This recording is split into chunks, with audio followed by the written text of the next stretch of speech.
Believe it or not, the number one correction I give in port de bras isn't placement, it's breath. Yes, we need to have appropriately placed classical arm shapes. That one's really set in stone, but the movement of the arms needs to be linked to the breath.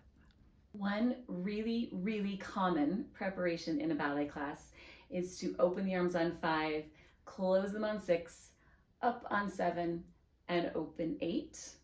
But there's a difference between when we do just the arms and when we incorporate the breath. So just the arms would be there. The movement is coming from the shoulder. If you let the breath motivate the movement, the inhalation will make the rib cage get just a little bit bigger, because that's how breathing works, which is why the fingertips would move away from the midline.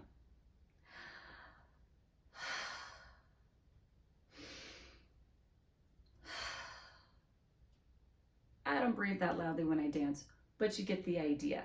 It's especially that first 5 where the breath can make a big, big difference. Students understand that there's a difference between the two really, really quickly, but they don't understand where the difference is coming from.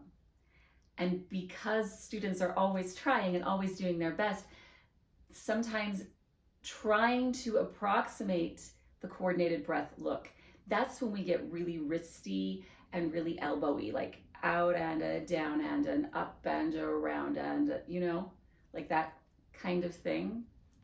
We get a lot of wrists because students are trying to recreate the sense of ease and natural movement that would come along with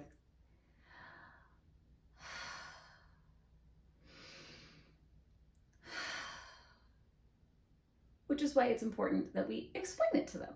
I start using that preparation in my elementary division with my kids around age 7 or 8. I have a preparation with my younger ones too, but we don't work on the breath coordination. And then when I get kids in the intermediate division, breath coordination advances. It naturally progresses to a more advanced level. So the intermediate division is when I introduce allongé. One common misconception is that allongé is a wrist flick, like, yay. It's not. It's not. Allongé is a lengthening of the line. So we start in second. So again, if you think of just an arm movement, it gets very wristy and it tends to get lifty. But if you can think of it as starting with the inhalation and then rippling through to reach farther, we have a more refined, more graceful look. So just the arm with the breath.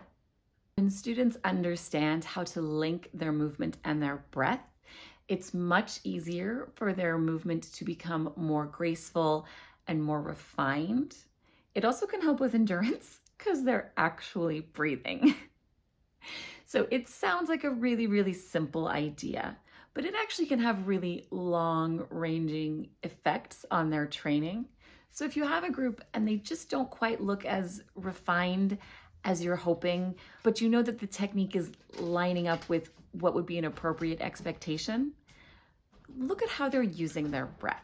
If you'd like information on how I separate my levels into beginning, elementary, intermediate, and advanced, I do have information about that on my website, geekyballerina.com. And that is also where you can sign up for my monthly newsletter, where I talk about an element of artistry and a technique tip and how they interweave. I hope you have a really great class.